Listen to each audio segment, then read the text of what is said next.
Mesdemoiselles, Messieurs, bienvenue dans ce cours. Aujourd'hui, nous allons continuer notre paragraphe 2 sur les lois littorales et montagne.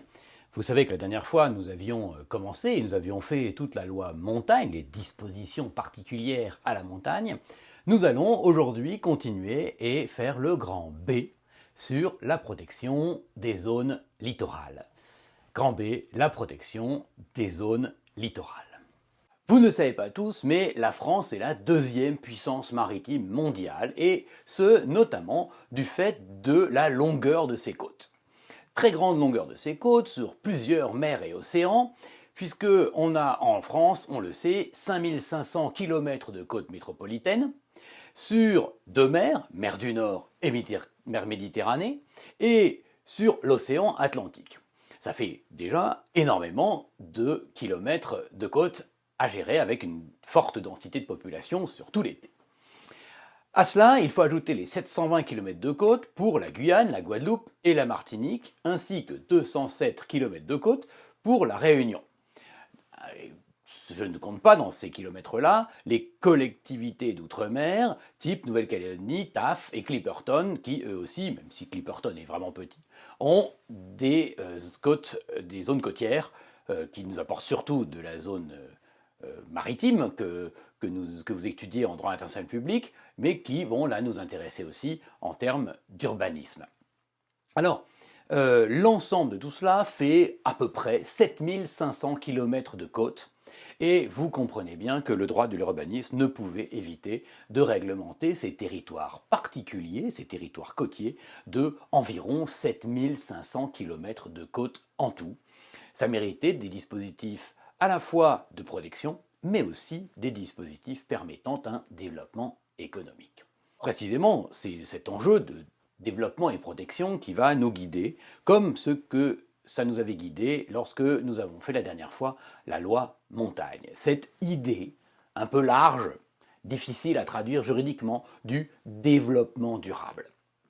Alors, la protection du littoral prend aujourd'hui deux formes distinctes. La première forme est historiquement constituée des schémas de mise en valeur de la mer, dont je vous ai dit quelques mots déjà auparavant, les schémas de mise en valeur de la mer. La seconde forme de protection, c'est la fameuse loi littorale de 1986 qui va constituer l'essentiel de ces développements malgré tout. Loi littorale de 1986 qu'on retrouve aujourd'hui bien entendu dans le Code aux dispositions particulières aux zones littorales. Je vous propose de passer un petit 1, les schémas de mise en valeur de la mer. Petit 1, les schémas de mise en valeur de la mer, ou SMVM. SMVM, schéma de mise en valeur de la mer. L'article 57 de la loi numéro 83-8 du 7 janvier 83 de décentralisation, la grande loi de fer de décentralisation, est encore aujourd'hui applicable pour ce qui concerne ces schémas-là, ces schémas de mise en valeur de la mer. Ces textes ont plusieurs fois été modifiés et, bizarrement, n'ont jamais été introduits dans le Code de l'urbanisme. En revanche, le Code de l'urbanisme, lui, fait assez régulièrement référence au schéma de mise en valeur de la mer, comme d'un plan extérieur, mais qui n'est aujourd'hui pas codifié. Quel est le but de ces SMVM? Ce sont des schémas qui fixent les orientations fondamentales de l'aménagement, de la protection et de la mise en valeur du littoral, c'est ce que nous dit la loi, fixe les orientations fondamentales de l'aménagement, de la protection et de la mise en valeur du littoral.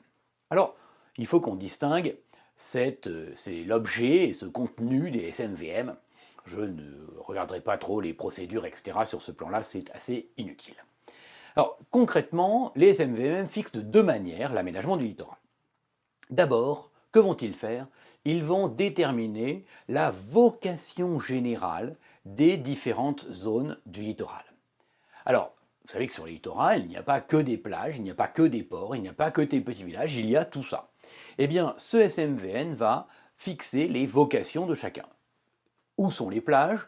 Où sont les zones industrielles ou portuaires, c'est-à-dire les grands ports qui vont recevoir une grande partie des biens venus de l'étranger, avec ces énormes porte-containers. On appelle ça une zone industrielle ou portuaire. Où est-ce qu'on va avoir des cultures marines? Où est-ce qu'on va avoir des zones de pêche? Bref, tout ce qu'il peut y avoir sur le littoral. On peut par exemple avoir dans ce SMVM la mise en place de parcs naturels marins. C'est tout à fait le lieu où on va les retrouver aussi. Ensuite, le schéma va distinguer au sein de ces zones, au sein de ces secteurs, les secteurs de l'espace maritime et de l'espace terrestre attenant auquel il va attribuer un usage. J'entends par là que on va essayer de faire correspondre l'usage de la mer avec ce qu'il y a sur le littoral. Ça peut vous paraître évident, mais ce n'est pas toujours le cas. On pourrait très bien avoir des ostréiculteurs qui sont à un endroit, mais devant une plage réservée uniquement à la détente et au camping. Cela ne serait pas adapté. Autant prévoir que l'endroit sur le littoral corresponde directement à l'activité qui se fait dans la mer. Alors, cette attribution d'usage va permettre, par exemple, de prévoir une activité de baignade dans la mer, ou ça, là où on va avoir de la plage pour le tourisme sur la terre.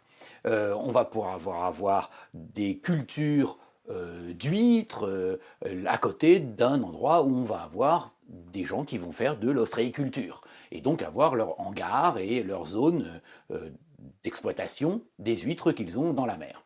Bref, on va avoir tout un ensemble de correspondances entre l'activité sur Terre et l'activité sur la mer correspondante. Qu'est-ce qu'on va avoir donc? Une planification intégrée des espaces maritimes et des espaces terrestres. C'est comme ça que le dit le texte, et non, comme dans le simple PLU, une planification des seuls usages terrestres qui correspondent. Donc, ce SMVM va bien entendu se traduire dans des documents graphiques que vous pouvez trouver. Alors, les SMVM, pour ne dire que ça sur la procédure, sont faits par l'État comme un document à part. Il y en a 10 en tout et pour tout, dont un qui est assez intéressant dans le golfe du Morbihan. Alors je vous invite à aller sur geoportail.gouv.fr et vous pourrez facilement trouver sur geoportail.gouv.fr le golfe du Morbihan, c'est près de Vannes, Carnac. Et dans ce golfe du Morbihan, vous pourrez, sur le côté gauche de l'écran, afficher le SMVM et voir cette planification à la fois sur la terre et sur la mer directement dans Géoportail. Je vous invite sincèrement à le faire. On va aussi avoir donc ce SMVM qui va avoir une influence sur les autres plans. Quels autres plans? Eh bien, il va parfois être intégré dans le SCOT ou dans le SAR. Le SAR, c'est le schéma spécial pour les Outre-mer, vous le savez. Dans ce cas-là, il ne va pas être un SMVM à part, on va estimer qu'il est un chapitre individualisé valant SMVM. D'accord? Donc, soit c'est un plan pris à part, soit c'est un chapitre individualisé dans le SCOT. Vous savez, nous le verrons, mais je l'ai déjà évoqué, le SCOT est un document de plus en plus intégrateur, c'est-à-dire que les autres législations vont trouver à se concentrer dans le SCOT de manière à faciliter l'organisation de toutes les législations externes au droit de l'urbanisme. Donc, ce SCOT va pouvoir contenir un chapitre individualisé valant SMVM. Alors, quelle est la valeur de ces SMVM? Ils sont opposables au PLU, et le PLU doit être mis en compatibilité sous 3 ans si le SMVM est modifié. C'est ce que nous précise l'article L131.6 du Code de l'urbanisme. L131.6 du Code de l'urbanisme. Voilà, donc vous avez une idée de ce premier plan de protection du littoral, les schémas de mise en valeur de la mer, qui sont non décentralisés en réalité, ils sont déconcentrés, ils sont entre les mains de la préfecture. Passons maintenant au cœur de la protection du littoral, c'est petit 2, la loi littorale. Petit 2, la loi littorale. La loi littorale constitue certainement l'une des plus grandes réussites du droit de l'urbanisme, et notamment une des plus grandes réussites des législations de protection. Pourquoi est-ce que je dis que c'est une réussite? Eh bien, justement parce qu'elle n'a pas visé qu'une forme de protection rigide.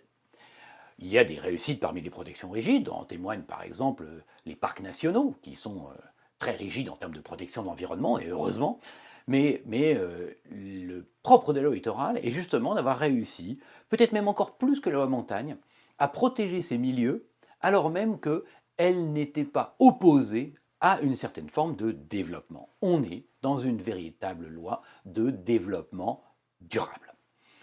Aujourd'hui, cette loi littorale a été codifiée, elle est aujourd'hui dans le code de l'urbanisme, aux articles L 121.1 à 51, L 121.1 à 51 et R 121.1 à 43. L 121.1 à 51 et R 121.1 à 43. Cela nous fait, si mes calculs sont exacts, 94 articles de protection et de développement. Vous voyez, une loi qui n'est pas petite dans son contenu et qui a plusieurs modalités de protection.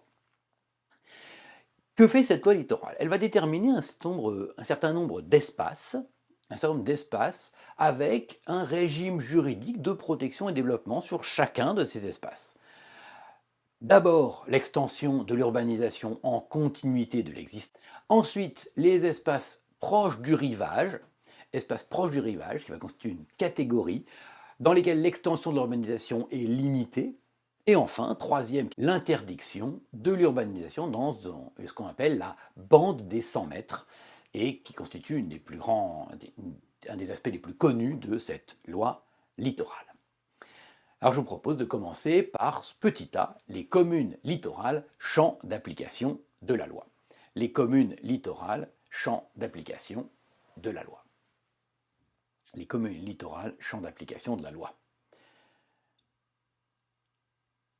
Alors, l'article L 121.1 du Code de l'urbanisme prévoit que la loi s'applique dans les communes littorales et, lorsqu'elles le souhaitent, dans des communes qui participent directement aux équilibres économiques et écologiques littoraux.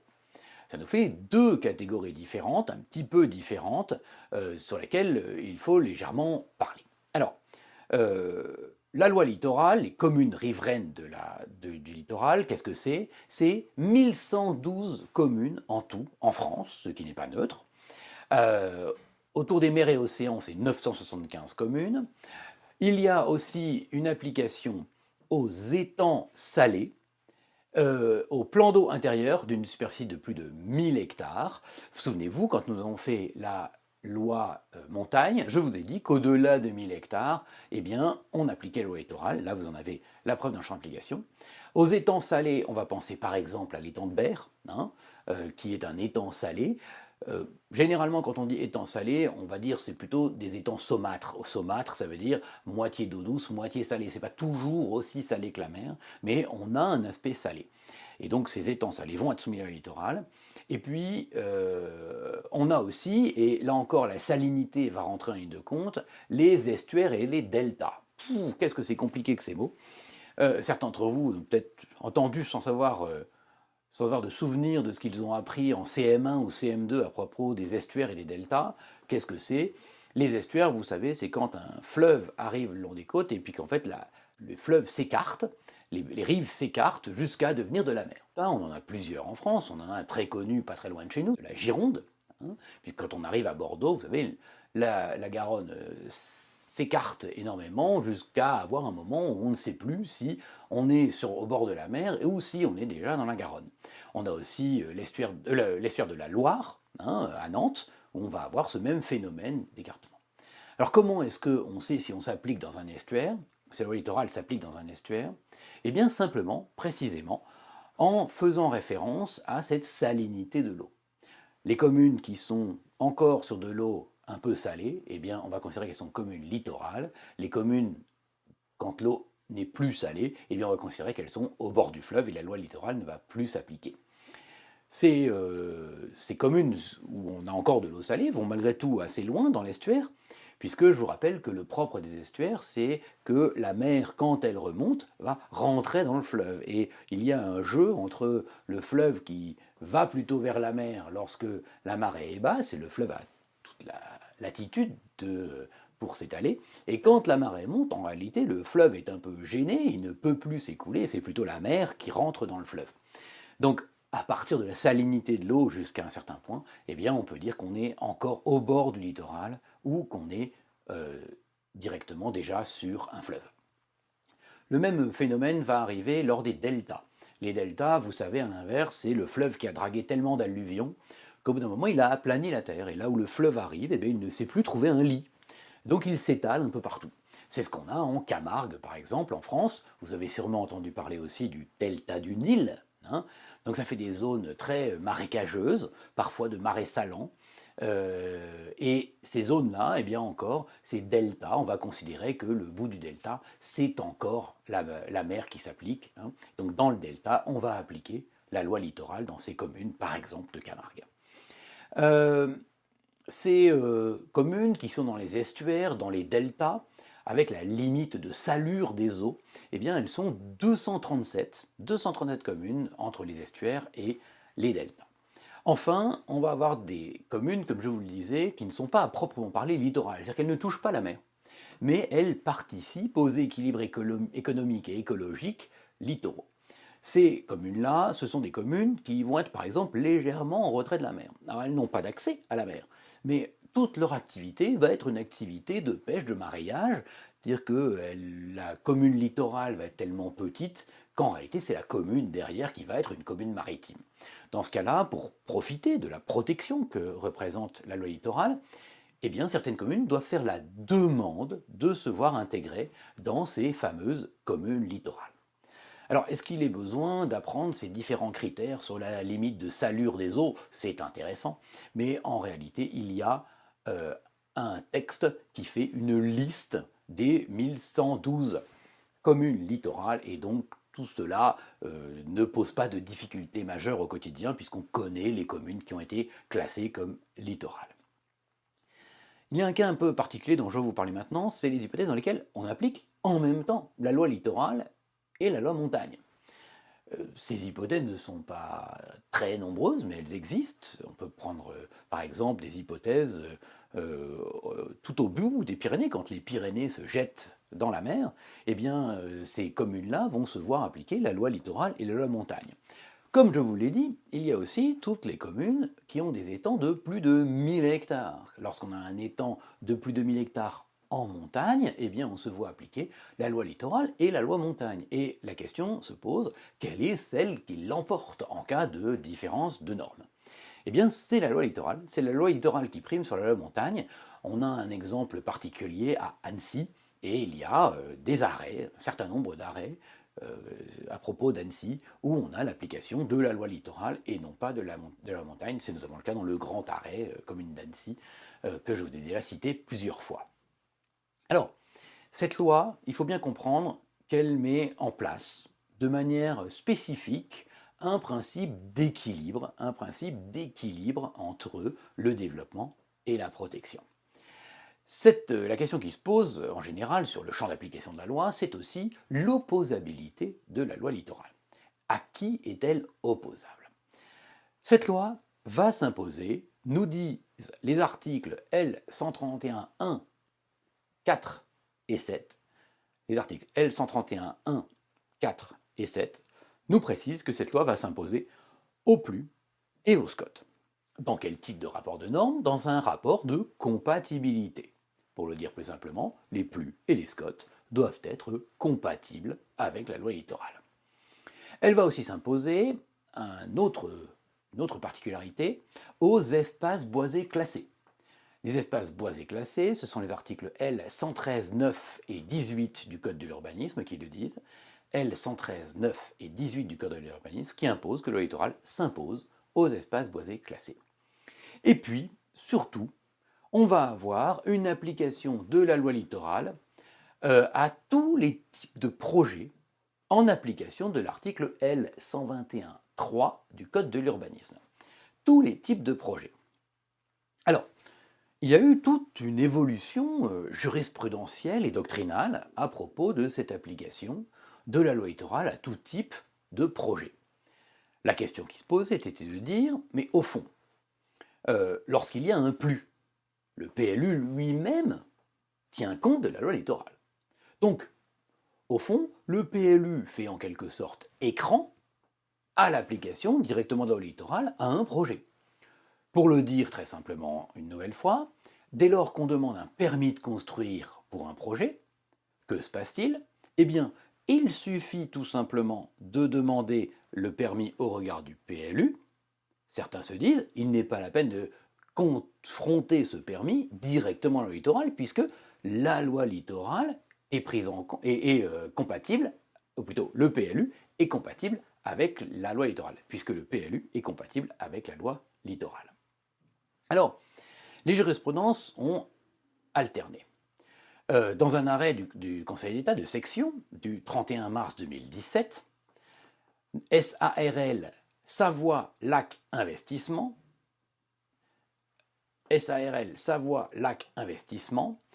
et dans un autre arrêt de 2017, un arrêt de section du 31 mars 2017 aussi, Association Les Amis du Pays entre Metz et Vilaine, M-E-S et Vilaine, V-I-L-A-I-N-E, donc deux arrêts, Conseil d'État, du 31 mars 2017 tous les deux, Conseil d'État, 31 mars 2017, SARL Savoie-Lac Investissement, et deuxième arrêt, Association Les Amis du Pays entre Metz et Vilaine, le Conseil d'État a donné la situation actuelle. Il est en effet revenu sur un arrêt très peu antérieur du 9 novembre 2015, Conseil d'État, 9 novembre 2015, commune de Porto Vecchio. Donc, ces deux derniers arrêts sont revenus sur ce que disait Commune de Porto Vecchio. Que disait Commune de Porto Vecchio? Il disait non. Quand il y a un PLU, ça n'est pas la peine de contrôler le permis par rapport au PLU et par rapport à la loi littorale. Cela fait doublon puisque le PLU est compatible avec la loi littorale. Et les deux derniers arrêts de 2017, du 31 mars 2017, viennent revenir cette position d'à peine 2 ans avant, pratiquement 1 an et demi avant, en disant tout compte fait, non. Tout compte fait, quand on veut un permis, eh bien il faut que ce permis respecte le PLU, mais aussi la loi littorale. Pourquoi est-ce qu'il y avait ce double contrôle? Eh bien, il faut bien avoir conscience que lorsque le PLU respecte la littorale, il ne le respecte que dans un rapport de compatibilité. D'accord? Donc, l'idée est de dire que, au fond, le PLU peut avoir été assez souple, le permis peut avoir été accordé en fonction de dispositions elles-mêmes un peu souples, et au fond, quand on confronte le permis directement avec la loi, on se dit, eh bien non, ça n'aurait pas dû avoir lieu. Donc, pour protéger plus le littoral, le Conseil d'État est revenu en 2017 sur l'idée qu'il n'y avait qu'un contrôle par rapport au PLU, que le PLU faisait écran. Aujourd'hui, le PLU ne fait plus écran, et on doit bien contrôler les projets en fonction et du PLU et de la loi littorale qui s'applique directement au permis. C'est d'autant plus valable quand il n'y a pas de PLU. En l'absence de PLU, la règle de constructibilité limitée s'applique dans les communes littorales comme partout. Souvenez-vous, quand on a fait le RNU, on a vu la règle de la compatibilité limitée en l'absence de PLU. Eh bien, on va cumuler quand une zone littorale n'a pas de PLU et la règle de constructibilité limitée et la loi littorale, ce qui va encore réduire les constructions. Vous comprenez que l'idée, effectivement, est de ne pas multiplier les constructions en zone littorale. Grand B, les limites à l'extension de l'urbanisation des espaces côtiers urbanisés. Les limites à l'extension de l'urbanisation des espaces côtiers urbanisés. Il faut bien être conscient de quelque chose. Cette loi littorale de 1986 a été votée dans un contexte où, dans les 15 années antérieures, on va dire dans les 20 ou 25 années antérieures même, il y a eu un développement énorme de stations balnéaires. Dans les années 70, l'idée de ces stations balnéaires est aussi d'emmener un maximum de gens au bord de la mer et par conséquent d'avoir une approche de tourisme de masse au bord de la mer. Ce tourisme de masse conduisait à des constructions absolument affreuses dont on a encore des traces dans un grand nombre de stations balnéaires que vous avez sûrement en tête, avec une reproduction des cités, en quelque sorte, de la même époque, au bord de l'eau. Les risques, je l'avais évoqué, de devenir comme le rivage du sud de l'Espagne en France étaient très forts. Et là où les Espagnols n'ont pas su protéger leurs rivages et ont développé surtout le tourisme de masse avec ces systèmes-là, de grands immeubles au bord de l'eau, eh bien la France en 1986 a su prendre des mesures de protection à travers cette loi littorale. Vous le comprenez? Puisque le but était de lutter contre ces grands ensembles sur mer, eh bien les mesures contre les constructions, de limitation de la place des constructions, vont être assez nombreuses dans la loi littorale. Cela va même assez loin. D'abord, cette loi littorale pose un principe d'une urbanisation en continuité ou en hameau nouveau. Le principe d'une urbanisation en continuité ou en hameau nouveau. Le choix qui a été opéré globalement par le droit de l'urbanisme d'éviter le mitage, c'est-à-dire d'éviter les maisons écartées, est exactement celui qui a été fait pour la loi littorale. La loi littorale a cherché à dire, si on construit, on doit construire de manière assez dense, au même endroit. On doit éviter que notre littoral ait toujours quelque part une maison. On doit avoir ce qu'on appelle même assez facilement des côtes sauvages. La côte sauvage, je ne veux pas dire que chaque petit village a sa côte sauvage, mais c'est à peu près ça. Ces espaces naturels servent évidemment aussi de plages sauvages et de lieux de balade, mais aussi pour l'agriculture ou pour la biodiversité. Elles ont une forte influence là-dessus aussi. L'article L 121.8 du Code de l'urbanisme prévoit que l'extension de l'urbanisation soit, je le cite, en continuité avec les agglomérations et villages existants, soit en hameaux nouveaux intégrés à l'environnement. Alors, la notion d'agglomération existante a dû faire l'objet de quelques précisions.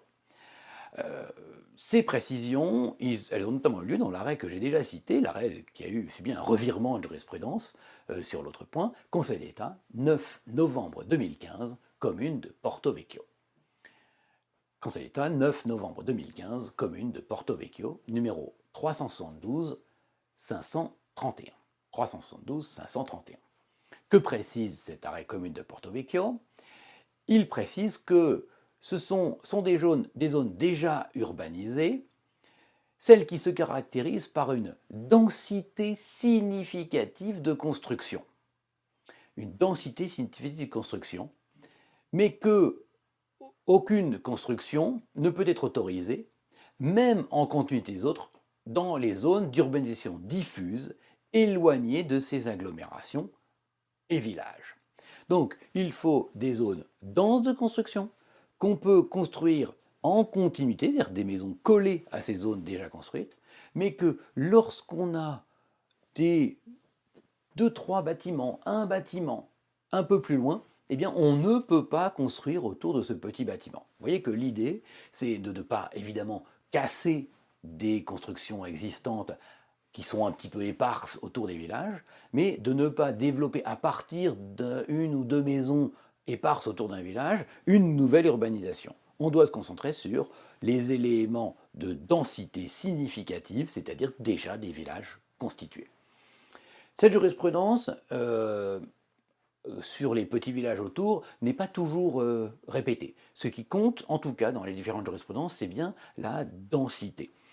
On a d'autres jurisprudences de 2017, par exemple, Conseil d'État, 13 mars 2017, commune de Cassis, 13 mars 2017, commune de Cassis, numéro 395 643, et qui se réfère à la seule densité de construction. Donc, pour résumer, l'idée est qu'il faut des constructions denses, un véritable village, et qu'on peut construire en continuité de ce village. On peut étendre le village. En revanche, dès lors qu'il y a 2-3 petites maisons, on va considérer que ce n'est pas un village existant, c'est qu'on ne peut pas étendre autour de ces 2-3 petites maisons.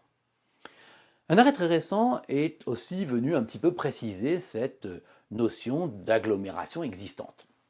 Un arrêt du 3 avril 2020, Conseil d'État, 3 avril 2020, Monsieur F contre commune de l'île de Bas. Monsieur F contre commune de l'île de Bas du 3 avril 2020, numéro 419-139. Numéro 419-139. Bas, c'est écrit B-A-T-Z, commune de l'île de Bas, B-A-T-Z. Donc en espèce, il s'agissait, dans une zone littorale, d'un projet qui autorisait une extension de 42 mètres carrés d'une construction qui existait déjà, qui était une maison à usage d'habitation, hein, qui faisait initialement 105 mètres carrés. C'est des travaux assez importants de grossir une maison de 105 à 40, de 105 à donc 147 mètres carrés, d'accord. La question qui se posait, c'était est-ce qu'on a le droit d'agrandir une maison euh, euh, en zone normalement non constructible, une de ces maisons un peu isolées.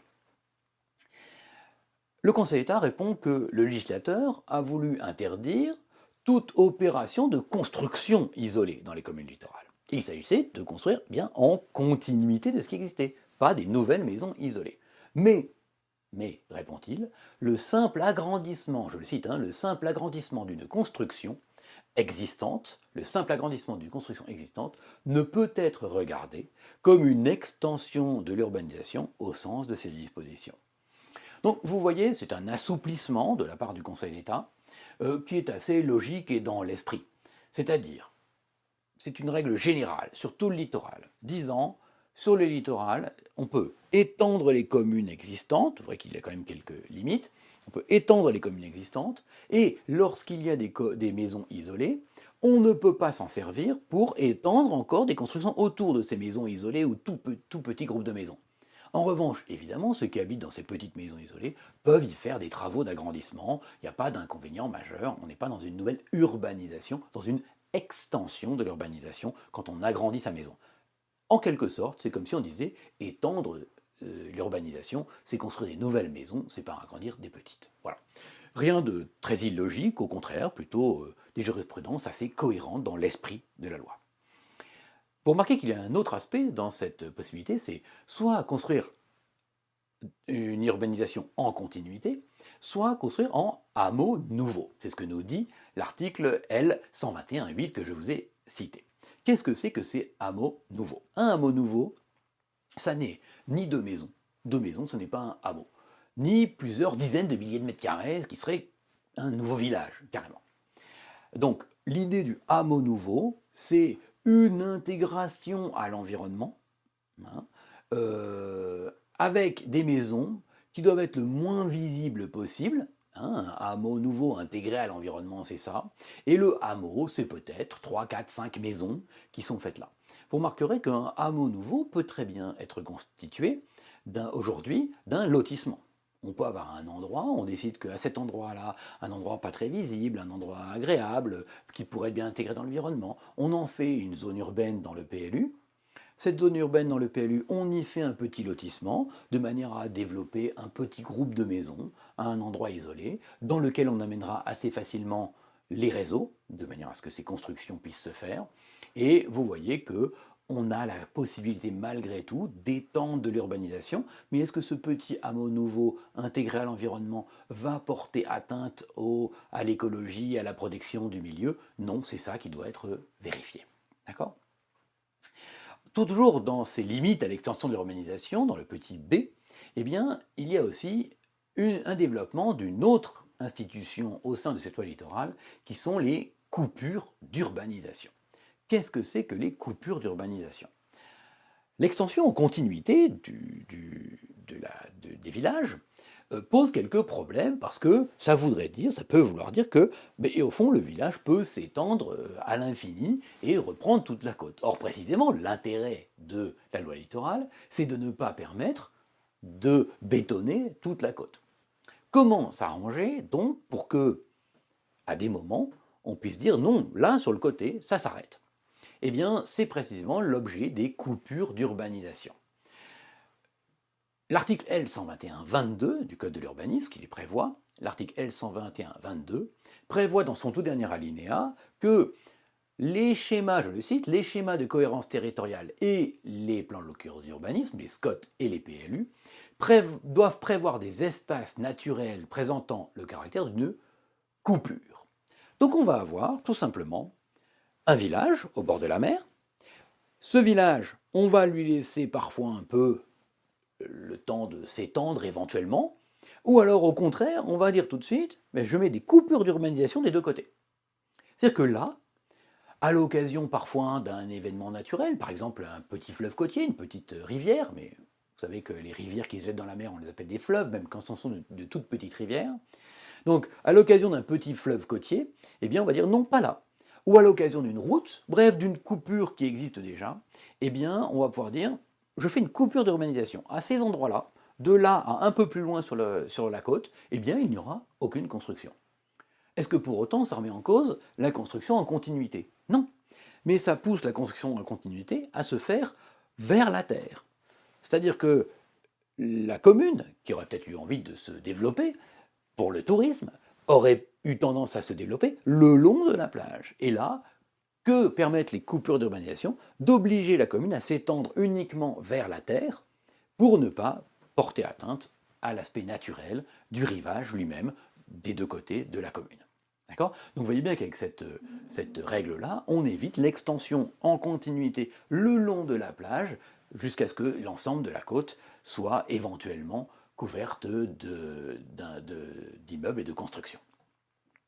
Donc cette notion de coupure d'urbanisation ne doit pas être confondue avec celle de dent creuse. C'est-à-dire que dans la commune elle-même, dans le village, il peut y avoir des espaces libres de construction, des grands jardins d'une ancienne maison. Ce grand jardin d'une ancienne maison, bien entendu, n'étant pas la ville. Et là, pourra aussi être construit à l'intérieur. On peut tout à fait envisager des permis de construire qui se font à l'intérieur du village, dans les jardins inutilisés ou rachetés par un promoteur. D'accord ? Autre petit élément, dans ces endroits où on ne peut pas construire, il y a, comme toujours, comme toute bonne règle, j'allais dire, même si ça n'arrange pas ni les étudiants ni les professeurs, il y a des activités dérogatoires à la règle d'urbanisation en continuité, c'est-à-dire, pour le dire dans le bon sens, des activités qui dérogent à l'idée qu'on ne peut pas construire autrement qu'en continuité du village. Des activités qu'on peut construire à l'endroit qui est censé être non constructible, à un endroit plus naturel. Ces activités, ce sont les constructions de routes et ouvrages nécessaires à la sécurité nationale.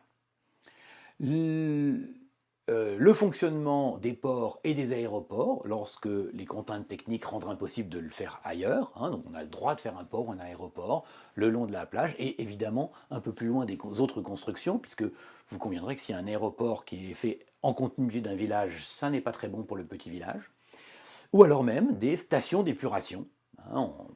Pour les ports et aéroports, vous pouvez regarder l'article L121.4 du Code de l'urbanisme. Une station d'épuration, on ne veut pas la faire trop près des habitations, parce que souvent, ça ne sent pas bon, une station d'épuration. Je vous rappelle que ce sont les stations qui lavent l'eau des égouts. Et donc, par conséquent, se dire qu'on la fait un petit peu plus loin, dans une partie non urbanisée de la commune, qui n'est pas non plus collée à la commune, en continuité de l'existant, cela paraît assez logique. Ce sont des exceptions, j'allais dire, de bon sens. Ce grand petit b étant fini, passons au petit c, les espaces proches du rivage. Petit c, les espaces proches du rivage. Les espaces proches du rivage, rivage c'est pour la mer, mais aussi des rives et des plans d'eau intérieurs, c'est-à-dire qu'on parle de rives sur des plans d'eau intérieurs, de rivage pour la mer, ne permettent qu'une extension limitée de l'urbanisation. Cette extension limitée de l'urbanisation doit de surcroît être justifiée et motivée dans le PLU, c'est-à-dire que l'article L121.13 du Code de l'urbanisme, L121.13, va obliger le PLU à justifier, à donner de véritables raisons, à motiver les raisons pour lesquelles il autorise malgré tout des constructions dans ces espaces proches du rivage et des rives de plans d'eau intérieurs. Le Conseil d'État a dû apporter une précision à cet égard. Il l'a fait dans un arrêt du 3 juin 2009, commune de Rognac, R-O-G-N-A-C. 3 juin 2009, commune de Rognac, numéro 310 587. Numéro 310 587. Que nous dit-il? Il nous dit, je vais vous lire le considérant, ça va être aussi simple. Considérant que pour déterminer si une zone peut être qualifiée d'espace proche du rivage, au sens des dispositions précitées, 3 critères doivent être pris en compte, à savoir 1. La distance séparant cette zone du rivage, 2. Son caractère urbanisé ou non, et 3. sa covisibilité entre ces zones et le plan d'eau. Qu'est-ce que ça veut dire que cette règle d'extension limitée de l'urbanisation dans les espaces proches du rivage? Alors, pour bien la comprendre, il faut se mettre à la place de quelqu'un qui serait sur la rive, sur l'eau. Sur l'eau, soit le rivage, soit la rive d'un lac, et qui regarderait la Terre.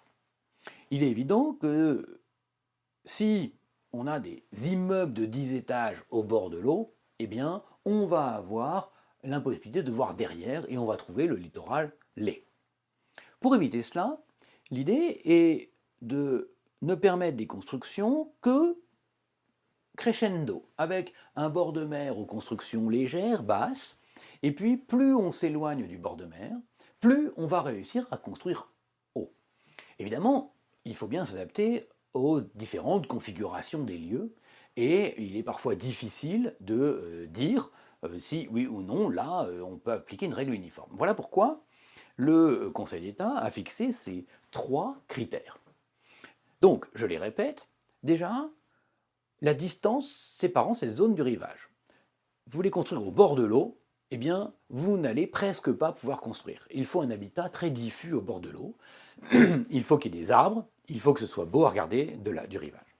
Donc, plus on est proche, moins on a le droit de construire. Deuxième élément, le caractère urbanisé. Il est évident que on va distinguer 2 situations. Si on est déjà dans un petit village urbanisé très dense, même s'il ne monte pas très haut, vous allez évidemment pouvoir avoir une construction très dense. Je ne sais pas, imaginez qu'il y ait 3 maisons collées à côté de vous, que vous ayez un petit bout de jardin, eh bien vous pouvez très bien, vous, construire une maison dans votre petit bout de jardin. Cela va densifier cet endroit-là, mais ça va garder le même aspect extérieur, la même densification. Donc on va prendre en compte le caractère déjà urbanisé. En revanche, si on étend l'urbanisation, parce qu'il n'y a pas eu de coupure d'urbanisation, donc on peut étendre le petit village jusqu'à la coupure d'urbanisation. Et pour l'instant, ce sont des champs. Eh bien, si là, on construit, il n'y a pas de caractère urbanisé. Si le caractère urbanisé n'est pas déjà là, eh bien, on va vous autoriser à construire de manière très légère. C'est-à-dire qu'il ne va pas falloir que ça fasse un énorme immeuble à cet endroit-là, tout simplement. Et puis, troisième critère, la covisibilité. La covisibilité, qu'est-ce que ça veut dire? Qu'est-ce qu'on voit de la mer? Comment vous voyez la mer? C'est ça la covisibilité. On se place des 2 côtés et qu'est-ce qu'on voit? Est-ce que c'est beau? Donc, plus on est éloigné du rivage, plus on peut construire. Plus c'est déjà urbanisé, plus on peut urbaniser. Et ensuite, troisième critère, qu'est-ce qu'on va voir de l'eau? Qu'est-ce que l'eau va voir de nous? Si l'idée, là, c'est typiquement ces barres d'immeubles au bord de l'eau.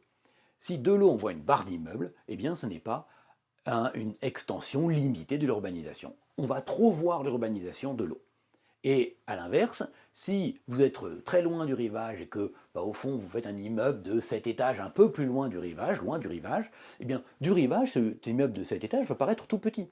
Comme il va paraître tout petit, cet immeuble loin du rivage, eh bien, on peut l'autoriser, la covisibilité n'empêche pas une urbanisation plus forte. Vous voyez qu'avec ces 3 critères-là, on va s'arranger pour que la construction au bord du rivage ne soit pas des barres d'immeubles, qu'elle se fasse de manière continue et que l'aspect extérieur du rivage ne soit pas trop dense, trop laid et ne porte pas atteinte au site en réalité que constitue le rivage. Cette règle de l'extension limitée de l'urbanisation dans l'espace proche du rivage se superpose aux autres règles. Donc c'est-à-dire que quand c'est déjà construit, on le comprend, on peut l'étendre, on l'étend jusqu'aux coupure d'urbanisation, et même dans cette zone entre les coupures d'urbanisation au bord d'un village où on peut continuer, là il va falloir encore réussir à construire de manière limitée. D'accord? Si elles ne sont pas urbanisées, vous comprenez que ça va faire très peu dense. D'accord? On va éviter la boule, ces murs d'immeubles. Il y a là encore eu une précision par le même arrêt relativement récent, Conseil d'État du 3 avril 2020, Conseil d'État, 3 avril 2020, Monsieur F contre Commune de l'Île de Bas, Conseil d'État, 3 avril 2020, Monsieur F contre Commune de l'Île de Bas, le même numéro, 319-139, qui nous dit que doivent être considérés comme une extension de l'urbanisation l'ouverture de construction à la construction de zones non urbanisées et la densification de zones qui ont déjà été urbanisées. Ça, c'est de l'urbanisation. Et en l'espèce, il dit, mais vous vous rappelez, c'est l'affaire de la maison de 100 mètres carrés qui est étendue à de 43 mètres carrés, 105 mètres carrés étendue à 143 mètres carrés. Eh bien, le Conseil d'État dit le fait d'étendre une urbanisation de 100 à 143 mètres carrés ne constitue pas une extension de l'urbanisation, ça ne rentre pas dans le cadre de cette règle. Donc le fait de agrandir une maison n'est pas une extension de l'urbanisation. Vous voyez que dans les deux cas, que ce soit pour les espaces proches du rivage ou pour les règles qu'on a déjà précitées, eh bien, on ne va pas considérer que l'extension d'une maison va être une urbanisation, ce qui est assez heureux. Et l'arrêt est intéressant parce qu'il prend en compte ces deux règles précitées, c'est-à-dire d'un côté l'extension de l'urbanisation et de l'autre les espaces proches du rivage. Petite idée, la bande des 100 mètres. S'il est une règle de la loi littorale qui est vraiment connue de tous, connue des étudiants en général, parce qu'elle fait partie de la culture générale, c'est bien cette histoire de bande des 100 mètres. Qu'est-ce que c'est que la bande des 100 mètres? Le principe, c'est que dans une bande des 100 mètres le long du rivage, il y a un principe de non-constructibilité en dehors des espaces déjà urbanisés. Donc, il y a les espaces urbanisés, et dans cette bande des 100 mètres, on ne peut pas construire. Cette bande des 100 mètres est prévue à l'article L121, 16 et suivant, aux articles L121, 16 et suivant du Code de l'urbanisme, et elle impose une interdiction de construction en dehors des espaces urbanisés de la commune dans ces 100 mètres. Il y a évidemment quelques exceptions limitativement énumérées. Les 100 mètres, comme tous les chiffres, doivent se calculer à partir d'une base. Si on n'a pas la bonne base, évidemment, on n'a pas la bonne protection. La base des 100 mètres, ça se calcule à compter de la limite haute du rivage ou sur les plus hautes eaux pour les plans intérieurs. Donc on va prendre là où va la mer au plus haut, en temps normal, et on va évidemment, comme pour l'arrêt Crètemann, vous vous souvenez, de 1973, lorsque vous avez fait droit du domaine public, on va se situer là où la mer monte le plus haut en année normale, sans tempête, et puis là, on va calculer 100 mètres. Et dans ces 100 mètres, il n'y a aucune construction, sauf là où c'est déjà construit dans les espaces urbanisés tels qu'on les a définis. Il y a des exceptions. Quelles sont ces exceptions? Le texte prévoit une exception principale pour les constructions ou installations nécessaires à des services publics ou à des activités économiques exigeant la proximité de l'eau. C'est l'article L121-17 du Code de l'urbanisme qui donc prévoit exception pour les services publics et pour les activités exigeant la proximité immédiate de l'eau. Alors, pour les services publics, on peut penser à évidemment des choses comme les canalisations, ou même des postes pour les éoliennes marines. Vous comprenez bien qu'une éolienne marine, eh bien, ça crée de l'électricité, mais il faut bien l'apporter à terre à un moment. Et donc, pour apporter l'électricité à terre, il y a des grands câbles électriques sous la mer qui vont jusqu'à un poste électrique qui se situe au bord de l'eau. Donc, ce poste électrique peut servir au service public. Mais pour les activités qui exigent la proximité immédiate de l'eau, on va avoir des exemples comme des activités de mareyage, des activités de ferme aquacole, la fameuse conchiliculture, mot que j'aime beaucoup. En revanche, la jurisprudence a été un petit peu stricte à certains égards, notamment avec les thalassothérapies. Les thalassothérapies n'exigent pas la proximité immédiate de l'eau. Le Conseil d'État considère que la thalassothérapie peut très bien avoir un tuyau souterrain qui, au-delà de 100 mètres, apporte l'eau de mer dans l'établissement de thalassothérapie, ce qui effectivement, techniquement, est tout à fait le cas. Ça ne va pas non plus concerner les stations d'épuration. La station d'épuration doit rejeter l'eau propre, souvent aujourd'hui avec les normes actuelles en eau de baignade, dans la mer, on peut rejeter l'eau qui a été lavée, donc les égouts qui arrivent à la station d'épuration, l'eau lavée, l'eau propre et envoyée vers la mer. Vous comprenez que là aussi, on peut faire un tuyau de plus de 100 mètres pour aller rejeter cette eau dans la mer, cette eau de qualité baignade, heureusement. Donc, vous voyez que la jurisprudence est assez stricte et au fond assez protectrice de la situation du rivage, en évitant d'interpréter largement les exceptions. Sur le plan procédural, les constructions dans la bande des 100 mers sont malgré tout soumises à une enquête publique du Code de l'environnement, heureusement pour protéger. Alors évidemment, ça rend un petit peu parcimonieux l'utilisation des exceptions, parce que le mécanisme de l'enquête publique est extrêmement lourd, et donc on va le réserver à des cas où véritablement on a besoin de l'usage de l'eau, où les services publics ont besoin d'être à ces endroits-là. C'est pas très difficile la plupart du temps de mettre 100 mètres plus loin pour éviter la bande des 100 mètres, donc vous comprenez, quand on construit vraiment dans les bandes des 100 mètres, le faible nombre d'exceptions, leur interprétation stricte et la nécessité d'avoir une enquête publique fait que les gens vont être peu tentés de construire dans ces bandes des 100 mètres. À cette bande des 100 mètres, je voudrais ajouter une petite particularité qui est ce que j'appellerais, c'est pas un terme officiel, mais la bande des 2000 mètres pour les routes. Qu'est-ce que c'est que cette bande des 2000 mètres? C'est l'article L121.6 du Code de l'urbanisme qui l'impose. Qu'est-ce que c'est que cette bande des 2000 mètres? C'est l'idée que pour les routes qui bordent la mer, et vous savez qu'il y en a qui sont un peu obligés de border la mer, puisqu'il y a rapidement des montagnes, des choses comme ça. Les routes qui bordent la mer, puis c'est joli, on a eu tendance à une époque à faire des routes au bord de la mer. Alors c'est très beau quand on est sur la route, mais c'est très laid quand on est au bord de la mer. Ces routes qui bordent la mer, eh bien, vont être à une distance minimum de 2 km de la mer. Alors vous allez me dire, mais comment est-ce qu'on arrive à la plage si les routes sont uniquement à 2 km? Je ne vous parle là, bien entendu, que des routes de transit. C'est-à-dire une route qui n'est pas faite pour aller à la mer, mais une route qui passe le long de la mer. Une grande route qui passe le long de la mer. De cette grande route qui passe le long de la mer, on peut évidemment avoir des petites routes qui mènent aux plages, qui mènent à la mer, mais la grande route, elle, ne peut être qu'à 2 km de la mer. C'est pour éviter, quand on est au bord de la plage, d'avoir ces bruits incessants de voitures. C'est aussi une mesure de protection des routes, parce que je vous rappelle qu'avec le réchauffement climatique, il y a une partie de notre littoral qui risque de disparaître, et quand on met la route à 2 km, eh bien, on lui garantit de résister au réchauffement climatique et à la montée des eaux. C'est aussi une question de pollution, disons-le clairement, puisque ces routes qui passent ne font pas que de la nuisance sonore, elles sont aussi une pollution qui va directement dans la mer. Donc pour protéger le milieu marin et les animaux et plantes qui y vivent, eh bien, on a estimé qu'il fallait cette distance de 2 km de la mer pour ces routes-là. Voilà avec ce avec quoi j'ai fini sur la loi littorale elle-même. Je voudrais aborder maintenant un dernier élément, un petit 3, les schémas d'aménagement de plage. Petit 3, les schémas d'aménagement de plage. On va voir ça rapidement. C'est encore une protection du littoral qu'il faut évoquer.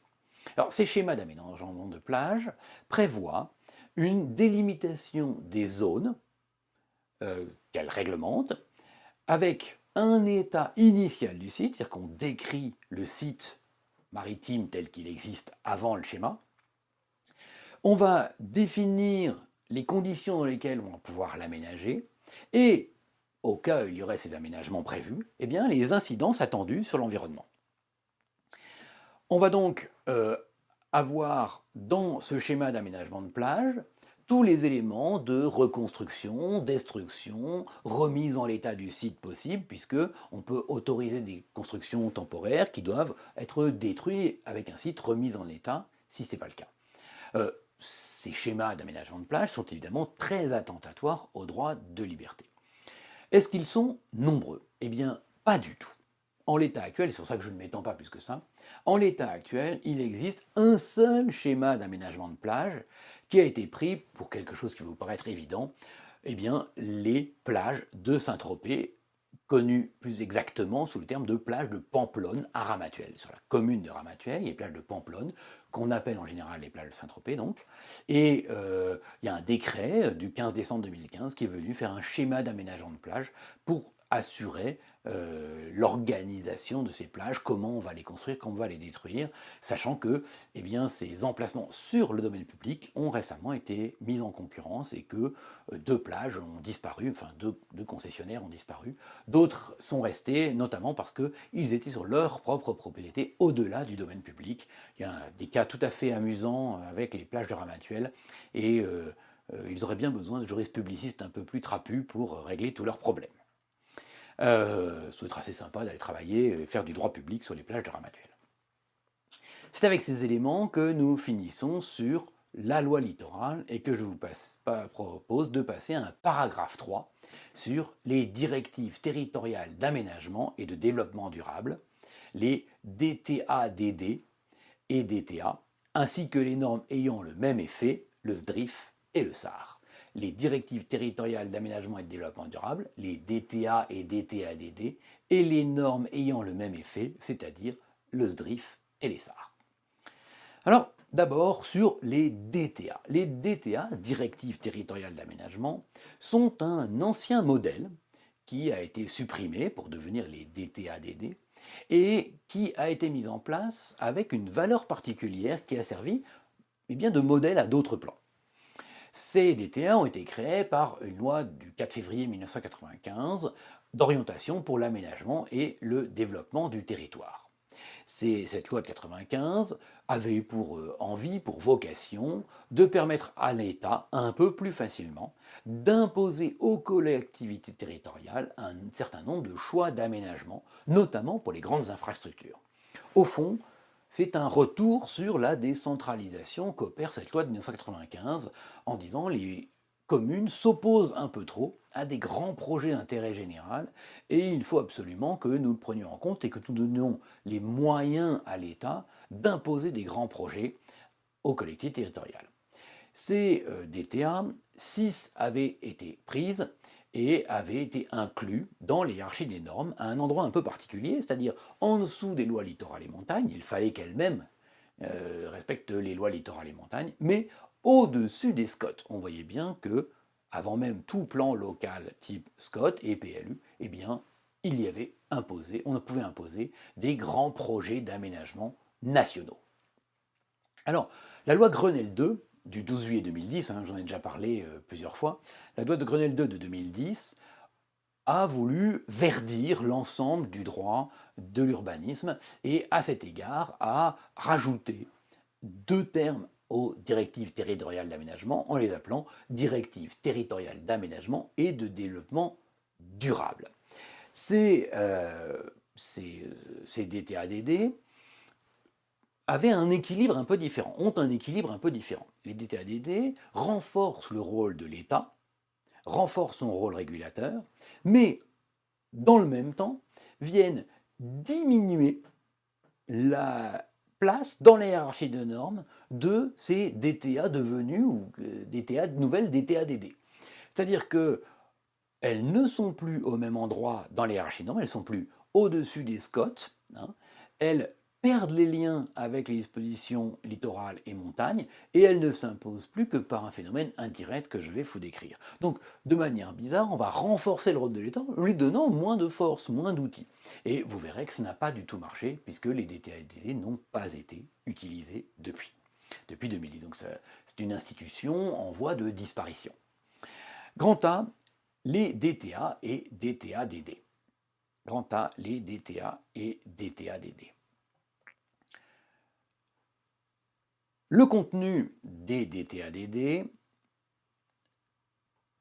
est plus large que les DTA antérieurs.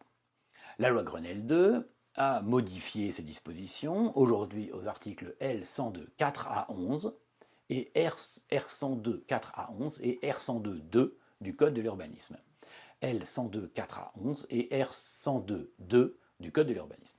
L'article L102 4 prévoit ce nouveau contenu et sachant que ces nouvelles règles peuvent déterminer les objectifs d'orientation de l'État dans de nombreuses matières. On va ainsi voir l'État pouvoir agir en matière de déplacement, de communication électronique, de développement économique et culturel, de préservation des espaces naturels, de sites, de paysages, de continuité écologique, de gaz à effet de serre, bref, tout un ensemble d'objectifs environnementaux, un peu économiques, communication électronique, mais on voit bien que les transports et puis toutes les continuités écologiques, les performances énergétiques, tout cela est en lien avec le développement durable. Donc on dit l'État doit agir pour le développement durable, on va le mettre dans les DTA en transformant en DTA-DD. Et dans le même temps, on va lui donner une valeur juridique beaucoup plus faible. Voyons cette valeur juridique plus faible. D'abord, les DTA qui ont été approuvés avant le 13 juillet 2010, donc avant, en grosso modo, la loi, la période de la loi, hein, eh bien, les articles L172.1 à 5 précisent qu'elles restent en vigueur et qu'elles continuent à s'appliquer exactement comme avant, avec une obligation pour les SCOT et les PLU de leur être compatibles. Donc, ces documents sont applicables encore aujourd'hui et ça s'applique au PLU quand il n'y a pas de SCOT, au SCOT sinon, bref, s'insère dans les pyramides des normes de l'urbanisme. En revanche, les DTA-DD nouvelles qui ont été prises depuis 2010, c'est-à-dire encore une fois aucune pour l'instant à cause de ça, les DTA-DD n'ont plus d'effet direct à l'égard des documents locaux de planification. Ni les SCOT, ni les PLU, aucun effet, ni les cartes communales non plus. La valeur juridique des DTA-DD est donc optionnelle. En elle-même, elles ne valent rien dans la pyramide des normes, ce qui est quand même bizarre.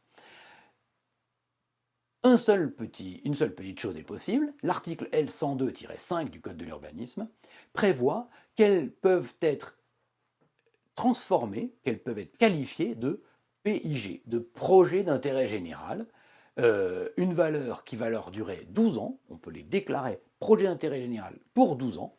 Qu'est-ce que ça fait que d'être projet d'intérêt général? Ça impose non pas la compatibilité au plan d'urbanisme, au SCOT et au PLU, mais simplement la prise en compte. Donc on va avoir des DTA anciennes, auxquelles les SCOT et les PLU doivent être compatibles. Grande force juridique, quand l'État impose de ce type-là, il fait sa DTA et le reste des plans locaux appliquent, sont obligés d'avoir une compatibilité. Et puis les DTA-DD, qui sont des plans beaucoup plus larges, y compris pour l'environnement, mais qui n'ont aucune valeur, sauf lorsque l'État leur donne la qualité de PIG, projet d'intérêt généraux, auquel cas ils doivent simplement être pris en compte. Et vous vous souvenez que quand je vous ai fait la prise en compte, eh bien, je vous ai dit que la force contraignante de la prise en compte était extrêmement faible, c'est-à-dire que le plan d'en dessous doit regarder le plan, dire qu'il l'a regardé, et puis éventuellement avoir fait, même à la limite, semblant de l'avoir pris en compte. Vous voyez que l'État ne peut plus imposer par ces DTA-DD ce qu'il voulait imposer auparavant en 1995, et encore une fois, elles ont quasiment disparu. Alors, cette valeur des DTA, des anciennes DTA, va être reprise pour d'autres plans. Et c'est peut-être sur ce plan-là que c'est plus intéressant. Grand B, les documents de même valeur que les anciennes DTA. Grand B, les documents de même valeur que les anciennes DTA. Alors, chose amusante, on pourrait presque dire que ces documents de même valeur que les anciennes DTA sont réservés aux îles.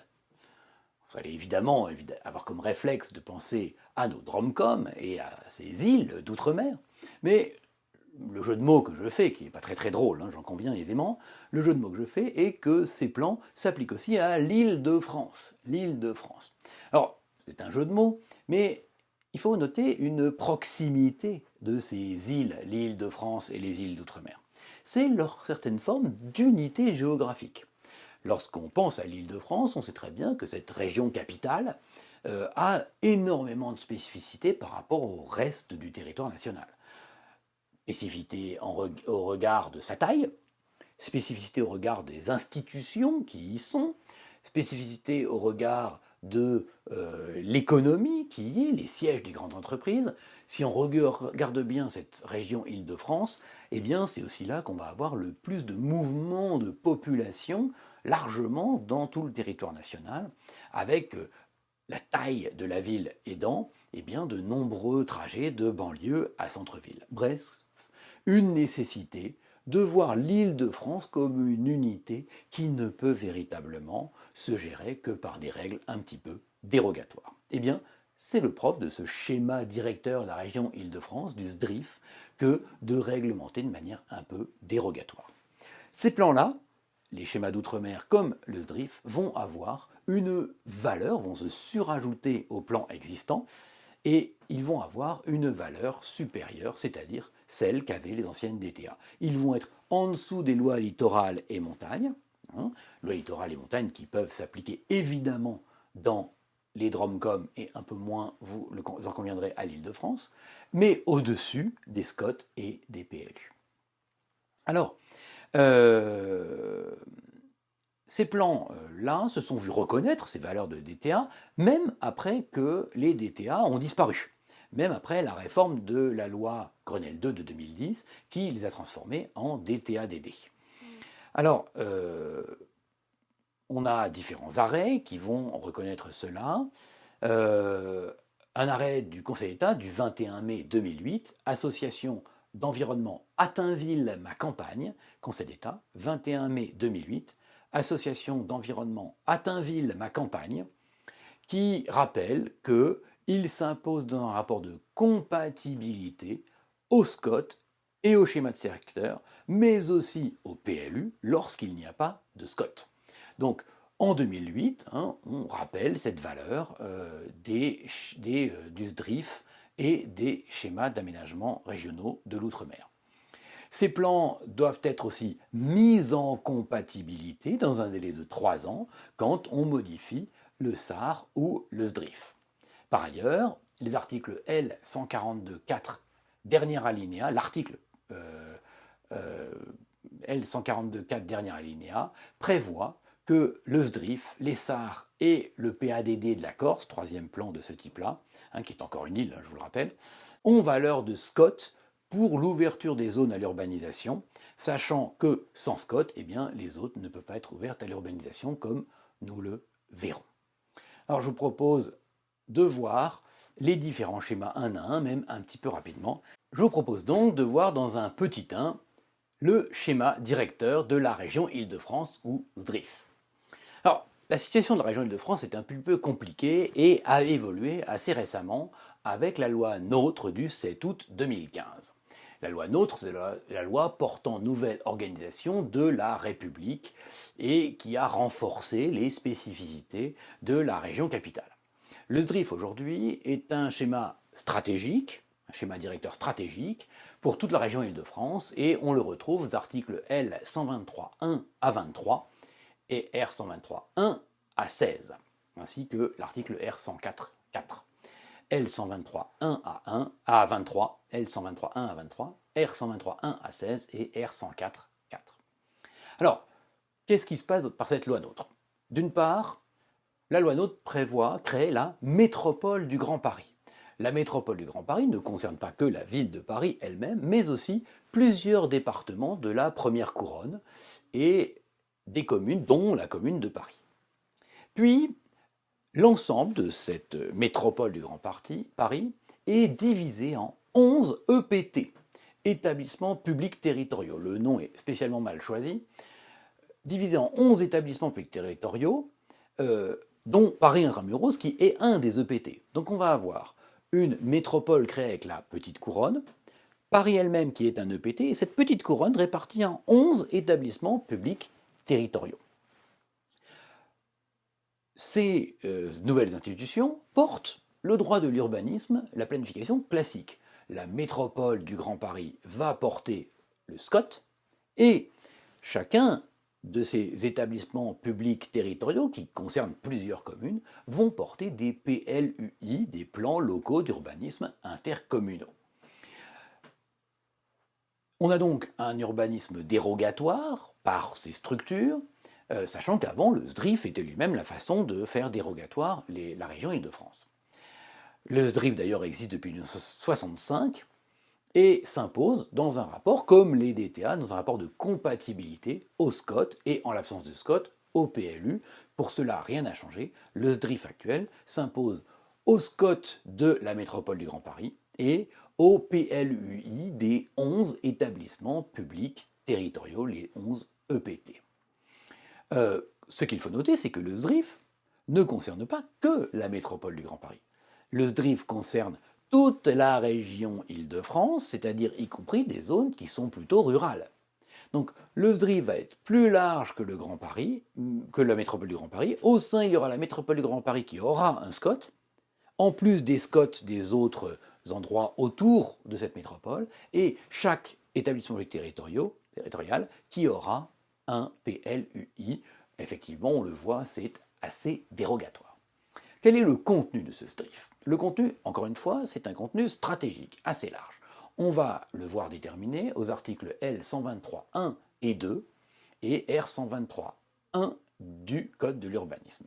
Ce contenu, c'est de déterminer la destination générale des différentes parties du territoire, les moyens de protection de l'environnement, la localisation des infrastructures, des grands équipements, et puis essayer de déterminer la localisation préférentielle des extensions urbaines, notamment industrielles, artisanales, agricoles, forestières et touristiques. Bref, là où la ville va s'étendre. L'article L123.1 fixe d'abord un objectif au schéma. Cet objectif, qu'est-ce que c'est? Maîtriser la croissance urbaine et démographique et l'utilisation de l'espace, tout en maintenant un rayonnement international de la région. C'est un petit peu difficile de traduire tous ces objectifs.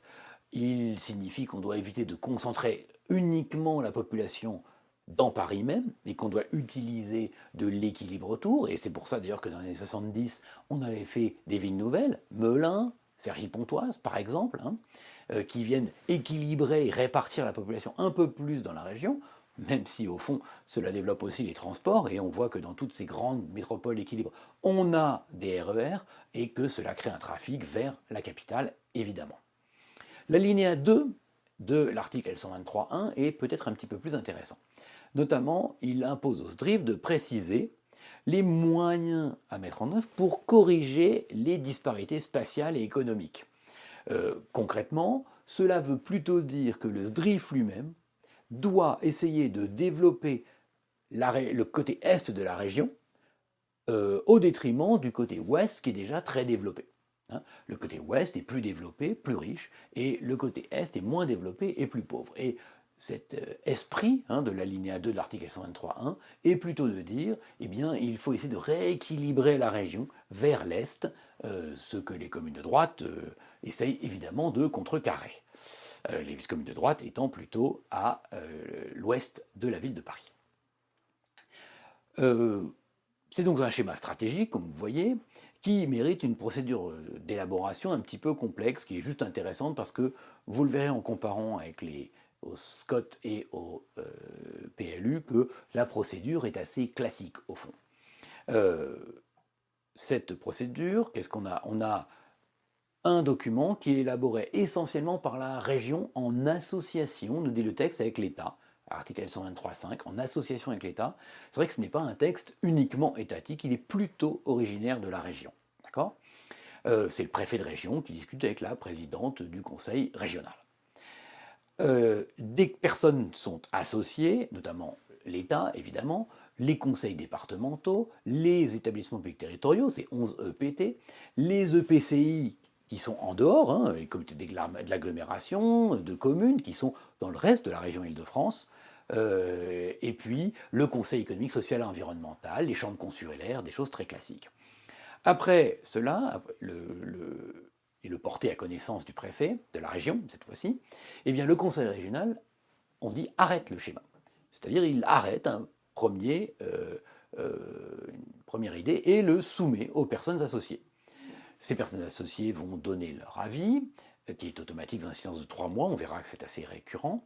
Et puis, ce projet va suivre un processus de concertation et une enquête publique.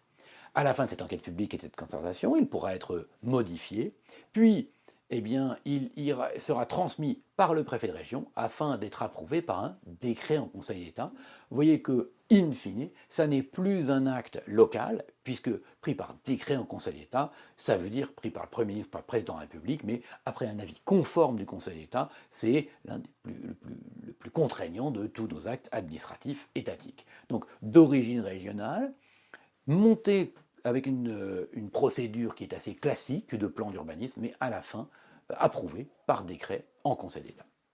Je vous laisse là, nous passerons la prochaine fois au petit dé sur les schémas d'aménagement régionaux de l'outre-mer.